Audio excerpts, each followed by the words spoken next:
مشرف نے کہا کالا باغ ڈیم بنے گا اور ضرور بنے گا۔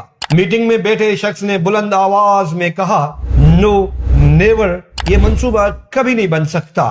کالا باغ ڈیم منصوبے کی پبلسٹی کے لیے اربوں روپے خرچ کیے گئے۔ اس وقت کے آمر جنرل پرویز مشرف نے طاقت کا بھی بھرپور استعمال کیا، لیکن یہ منصوبہ نہ بن سکا۔ جس آمر کے سامنے کسی کو بولنے کی ہمت نہ تھی، اس ڈکٹیٹر کو نہ کہنے کی ہمت ANG عباسی نے کی، اور پھر جو ہوا اسے تاریخ کبھی بھی بھلا نہیں سکتی۔ عبدالنبی گل حسن عرف ANG عباسی 1930 میں ضلع خیرپور کے چھوٹے سے شہر شوبو دیرو میں پیدا ہوئے۔ وہ مشہور شاعر و ادیب تنویر عباسی، الطاف عباسی اور حکومتی عہدیدار ارشاد عباسی کے بڑے بھائی تھے۔ انہیں ANG عباسی کے نام سے شہرت حاصل تھی اور سندھ سمیت خیبر پختونخوا کے عوام انہیں اپنے ہیرو کے طور پر دیکھتے تھے۔ انہوں نے سائنسی اور دلیلی بنیادوں پر کالا باغ ڈیم کی تعمیر کو مسترد کرتے ہوئے سابق آمر جنرل پرویز مشرف کو کالا باغ ڈیم کے خلاف رپورٹ دی تھی۔ کالا باغ ڈیم بنانے کے لیے پرویز مشرف نے 2003 میں ANG عباسی کی سربراہی میں 8 رکنی کمیٹی بنائی تھی، جس میں عباسی صاحب نے ڈیم کی مخالفت کرتے ہوئے اسے سندھ اور KP کے لیے نقصان دہ قرار دیا تھا۔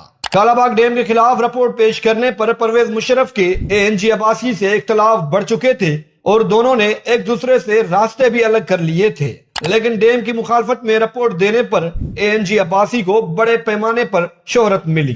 ANG عباسی نے 1953 میں سرکاری اداروں میں 1 یونٹ کے دوران شمولیت اختیار کی اور اسی دوران انہیں سندھ کے محکمہ آبپاشی میں بھیج دیا گیا، جہاں وہ انجینئر کے طور پر خدمات سر انجام دیتے رہے۔ بعد ازاں 1974 میں ANG عباسی کو سول سروسز میں بھی شامل کر لیا گیا، جس کے بعد وہ مختلف محکموں میں اعلیٰ عہدوں پر تعینات رہے۔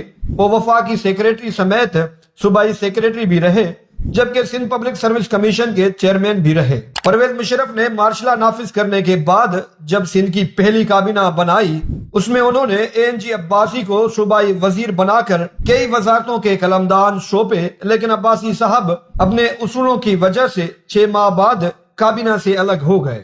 بعد ازاں پرویز مشرف نے 2003 میں کالا باغ ڈیم بنانے کی راہ ہموار کرنے کے لیے ANG عباسی کی سربراہی میں کمیشن بنایا، لیکن عباسی صاحب نے بطور کمیشن چیئرمین ڈیم کی مخالفت کی، جس پر کمیشن کی پیش کردہ رپورٹ بھی پرویز مشرف نے منظور نہیں کی اور ANG عباسی کمیشن سے الگ ہو گئے۔ طویل عمری کے باعث ANG عباسی کئی برس سے گھر تک محدود تھے۔ چند روز قبل انہیں اسلام آباد کی نجی اسپتال میں داخل کرایا گیا، جہاں وہ 28 نومبر کو خالق حقیقی سے جان ملے۔